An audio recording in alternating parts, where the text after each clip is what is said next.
ഇന്ന് ഞാനിവിടെ ചൗച്ചൗ ഉപ്പിലിട്ടതാണ് തയ്യാറാക്കി കാണിക്കുന്നത്. എല്ലാവർക്കും നമ്മുടെ പുതിയ വീഡിയോയിലേക്ക് വീണ്ടും സ്വാഗതം. സാധാരണ പൂരപ്പറമ്പുകളിലും അതുപോലെ തന്നെ ബീച്ചുകളിലൊക്കെ ഈ ഒരു ഉപ്പിലിട്ടതൊക്കെ വിൽക്കാനൊക്കെ ആയിട്ട് വെച്ചിട്ടുണ്ടാവില്ല. അപ്പോൾ ആ ഒരു കൂട്ടത്തിൽ ചൗച്ചൗ ഉപ്പിലിട്ടത് കൂടെ ഉണ്ടാവും കേട്ടോ. നല്ല ടേസ്റ്റാണ് ഇത് കഴിക്കാനായിട്ട്. നമ്മൾ പച്ചമാങ്ങൊക്കെ വെച്ചിട്ട് ഉപ്പിലിട്ടത് ഉണ്ടാക്കി കഴിക്കില്ലേ, അതേ ടേസ്റ്റ് തന്നെയാണ് കേട്ടോ ഈ ഒരു ചൗച്ചൗ ഉപ്പിലിട്ടതും. അപ്പോൾ വളരെ എളുപ്പത്തിൽ ഇതെങ്ങനെയാണ് വീട്ടിൽ തയ്യാറാക്കിയിട്ട് എടുക്കാം എന്നുള്ളതാണ് കാണിക്കണത്. ഞാനിവിടെ 2 ചൗച്ചവാണ് എടുത്തിട്ടുള്ളത്. ഇനി ഇതൊന്ന് കഴുകി എടുത്തതിന് ശേഷം ഒന്ന് കട്ട് ചെയ്തിട്ട് എടുക്കാം കേട്ടോ. അപ്പോൾ ഇത് തൊലി കളയേണ്ട ആവശ്യമൊന്നുമില്ല കേട്ടോ. പിന്നെ ഇത് കട്ട് ചെയ്തിട്ട് എടുക്കാൻ വളരെ എളുപ്പമാണ്. ഈ ഒരു ചൗച്ചൗവിനെ പല പേരിലും അറിയപ്പെടും കേട്ടോ. ശീമക്കത്തിരിക്ക അങ്ങനെയൊക്കെ പറയും കേട്ടോ. പിന്നെ ചൗച്ചൗ തന്നെയാണ് കൂടുതലും ആൾക്കാർ പറയുക കേട്ടോ അതിനെ. അപ്പോൾ ഇതൊന്ന് കട്ട് ചെയ്തിട്ട് എടുക്കുകയാണ്. വളരെ എളുപ്പമാണ് കട്ട് ചെയ്തിട്ട് എടുക്കാൻ. ഒരുപാട് ഹാർഡായിട്ടൊന്നും ഉണ്ടാവില്ല കേട്ടോ. പിന്നെ ഇതിൽ ഒരുപാട് വാട്ടർ കണ്ടൻ്റ് ഉള്ളൊരു വെജിറ്റബിൾസ് ആണ് കേട്ടോ. ഇത് തീരെ വിലക്കുറവാണ്. നമുക്ക് ഇത് സീസണിലൊക്കെ കിട്ടുകയാണെന്നുണ്ടെങ്കിൽ 1 കിലോ 20 രൂപക്കായിട്ടൊക്കെ കിട്ടും കേട്ടോ. അപ്പോൾ ഇത് ഒന്ന് കട്ട് ചെയ്തിട്ട് എടുക്കുകയാണ്. നമ്മൾ മാങ്ങയൊക്കെ ഉപ്പിലിട്ടതിനെ കട്ട് ചെയ്തിട്ട് എടുക്കില്ല നീളത്തിൽ, അതേപോലെ തന്നെ വേണം ഇതും കട്ട് ചെയ്തിട്ട് എടുക്കാനായിട്ട്. പിന്നെ ഇതിൻ്റെ ഉള്ളിലൊരു സീഡ് ഉണ്ടാവും, അത് കൂടെ ഒന്ന് എടുത്ത് മാറ്റിയിട്ട് വേണം കട്ട് ചെയ്തിട്ട് എടുക്കാനായിട്ട്.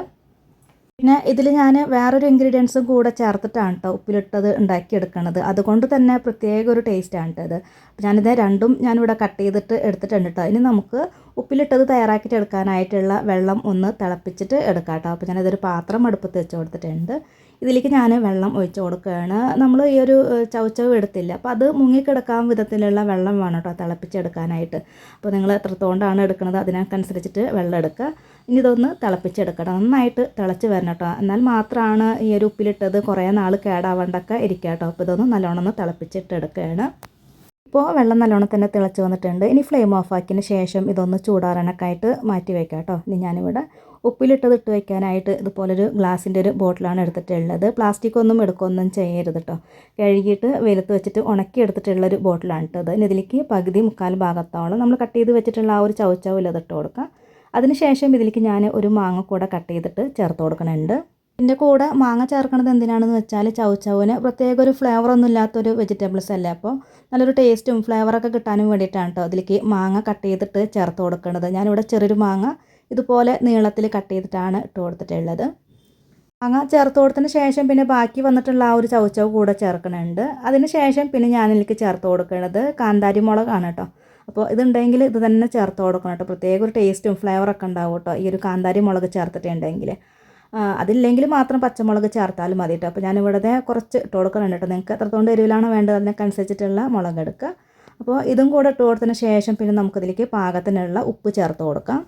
ഉപ്പ് ചേർത്ത് കൊടുത്ത് കഴിഞ്ഞാൽ പിന്നെ നമ്മൾ നേരത്തെ തിളപ്പിച്ചെടുത്തിട്ടുണ്ടായിരുന്ന ആ ഒരു വെള്ളം ഉണ്ടല്ലോ അത് ഒഴിച്ച് കൊടുക്കാം കേട്ടോ. അപ്പോൾ ഞാനിവിടെ ഒരു 3/4 ഭാഗത്തോളം ഇപ്പോൾ ഒഴിച്ച് കൊടുക്കുന്നുണ്ട്. വെള്ളം ഒഴിച്ച് കൊടുക്കുമ്പോൾ നല്ലോണം ചൂടാറുണ്ട് കേട്ടോ. ചെറിയൊരു ചൂടോട് കൂടിയിട്ട് വേണം ഈ ഒരു വെള്ളം ഒഴിച്ച് കൊടുക്കാനായിട്ട്. അപ്പോൾ ഒരുപാട് ചൂട് വേണ്ട, ചെറിയൊരു ചൂടായിട്ടുള്ള വെള്ളം വേണം ഒഴിച്ച് കൊടുക്കാനായിട്ട്. അതിനുശേഷം പിന്നെ നമുക്കിതിലേക്ക് ചേർക്കേണ്ടത് വിനാഗിരിയാണ് കേട്ടോ. അപ്പോൾ ഞാനിവിടെ കുറച്ച് വിനീഗർ ഇതിലേക്ക് ഒഴിച്ച് കൊടുക്കുകയാണ്. അപ്പോൾ വിനാഗിരിയൊക്കെ നമ്മൾ ചേർത്ത് കൊടുക്കുകയാണെന്നുണ്ടെങ്കിൽ ഇത് പെട്ടെന്ന് തന്നെ സെറ്റായിട്ട് വരും കേട്ടോ. പെട്ടെന്ന് പാകമായിട്ടൊക്കെ കിട്ടും.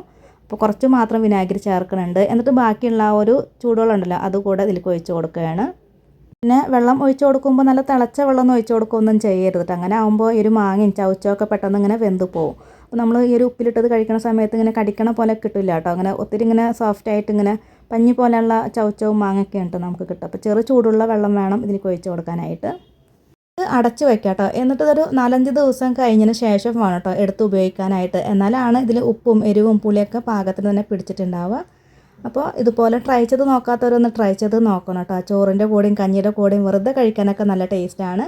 അപ്പോൾ ഇന്നത്തെ ഒരു വീഡിയോ എല്ലാവർക്കും ഇഷ്ടമായിട്ടുണ്ട് എന്ന് കരുതുന്നു. വീഡിയോ കണ്ട് സപ്പോർട്ട് ചെയ്ത എല്ലാവർക്കും ഒരുപാട് നന്ദി. നമ്മുടെ ചാനൽ ആദ്യമായിട്ട് കാണുന്നവരൊക്കെ ഉണ്ടെങ്കിൽ ഒന്ന് സബ്സ്ക്രൈബ് ചെയ്യണേ. പിന്നെ ലൈക്ക് ചെയ്യാനും ഷെയർ ചെയ്യാനും ഹൈപ്പ് ചെയ്യാനൊന്നും മറക്കരുത്. അപ്പം ഇനി അടുത്ത നല്ലൊരു റെസിപ്പി വീഡിയോ ആയിട്ട് വീണ്ടും കാണാം.